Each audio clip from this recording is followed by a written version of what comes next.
प्रवासी भारतीय दिवस आज से नई दिल्ली में हुआ शुरू। केंद्रीय प्रवासी भारतीय मामलों के मंत्री प्याला रवि ने कहा, इस बार सम्मेलन का प्रमुख एजेंडा होगा अप्रवासी युवाओं की आकांक्षाएं।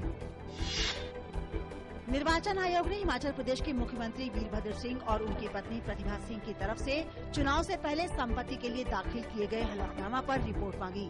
मुख्यमंत्री वीरभद्र सिंह और उनकी पत्नी प्रतिभा सिंह पर भ्रष्टाचार के आरोप हैं। मुजफ्फरनगर के शिविरों में रह रहे कुछ लोगों के आतंकवादियों से साठगांठ के दिल्ली पुलिस के आरोप पर राजनीति हुई शुरू। समाजवादी पार्टी नेता नरेश अग्रवाल ने मामले की निष्पक्षता से जांच की मांग।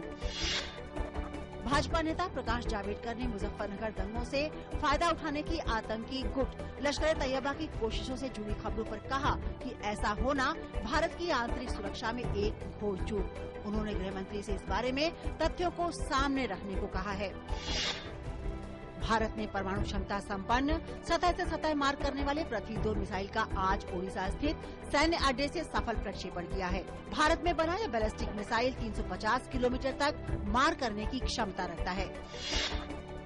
ओडिशा में अवैध खनन पर बने न्यायमूर्ति बीएम शाह आयोग ने कहा कि सेल, टाटा स्टील, आदित्य बिरला समूह की एसएल माइनिंग और ओडिशा माइनिंग जैसी 70 कंपनियों ने पर्यावरण एवं वन कानूनों का किया उल्लंघन। जलापूर्ति व्यवस्था और सेवा को बेहतर बनाने की कवायद के तहत दिल्ली में आपकी सरकार ने कल दिल्ली जल बोर्ड में व्यापक फेरबदल करते हुए करीब 800 अधिकारियों का स्थानांतरण किया। अधिकारियों का स्थानांतरण मुख्यमंत्री अरविंद केजरीवाल के निर्देश पर हुआ। सुप्रीम कोर्ट ने कहा है कि न्यायाधीशों को माय लॉर्ड या योर लॉर्डशिप या योर ऑनर के रूप में संबोधित करना अनिवार्य नहीं होगा। साथ ही वकीलों को और न्यायाधीशों को सम्मान तथा गरिमापूर्ण तरीके से संबोधित करना होगा।